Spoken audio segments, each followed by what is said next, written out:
Hey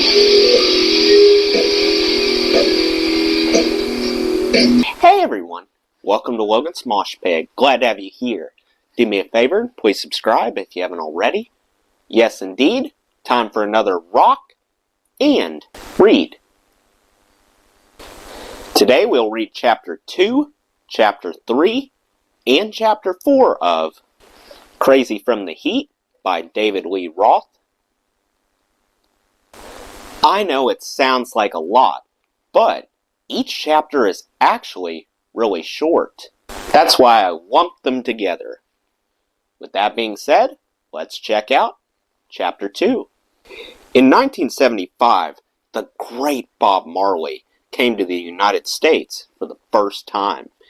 He had several albums already, but the one that really just smacked it over the left field fence was Natty Dread. And he came to the United States on his first real tour and played at the Roxy on Sunset Boulevard. I had a stack of posters for some show we were doing somewhere, a party somewhere, and I determined, pretty much on the basis of the haircut, that Bob Marley would be a good audience for us to advertise at. So I went down to the Roxy, and it was February. It was freezing cold in LA, and I had all my posters up under my shirt, and tape, and glue, and everything, so the cops wouldn't catch me. And I stood outside the back brick wall of the Roxy, watched everybody go in. Ringo walked in, Ike and Tina walked in, the Stones guys walked in, you know, all the local television movie people, what have you. It was a stellar crew. I stood outside that brick wall, and there was a big poster of Bob Marley with that haircut, those dreadlocks, Bob Marley with a spliff, Natty Dread. I froze my ass off and fired every car in the parking lot and then listened to the entire show. And he would go on forever. Major smoker. I was out there for damn near 3.5 hours. I listened to every note of that show through that brick wall. And I swore to myself that someday, I was going to smoke one that big. Well, we've reached the end of Chapter 2, so let's move on to Chapter 3. I was with these two girls once. They were strippers up in Vancouver, Canada. They came up to me and said, "Dave, we'd like to go upstairs, the two of us, with you." So I said, "Okay." We went upstairs, and it was August, and I was hot and sweaty and humid, and we commenced delivering the groceries at 138 beats a minute, or more. One of the girls had $1,500 in singles, and fives, and tens, her end of the week tips and pay, and everything in her G-string. Nobody noticed, you know, when it came undone. Well, I noticed. Nobody noticed the money, like, floating around. I woke up at some point around dawn. The two of them were asleep, and all three of us were covered with money. Every square inch had a dollar bill pasted to it, all exposed skin, and there was nothing but. The whole bed was covered with bills. Our bodies were covered with bills. There were bills in my underwear. Take a little picture of that. Well, we're done with Chapter 3, so let's keep going with Chapter 4.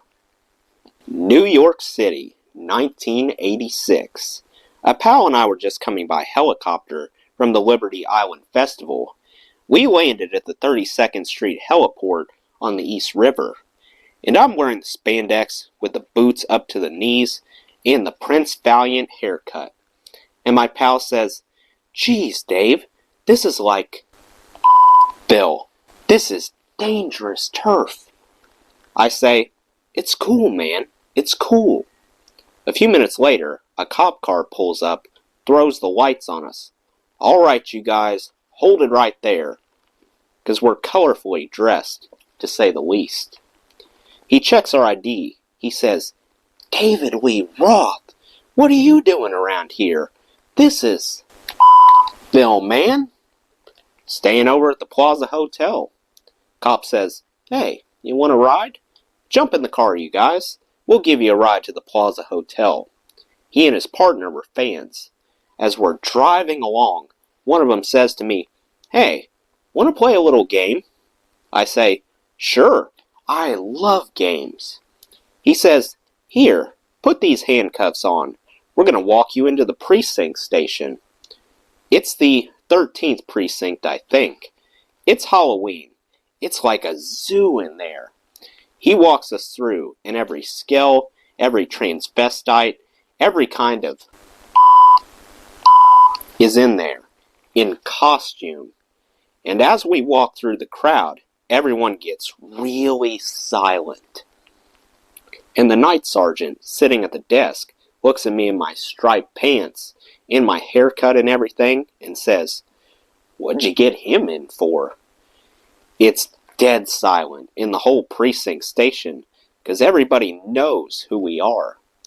The cop turns around and looks at me, and he says, "I don't know, sir.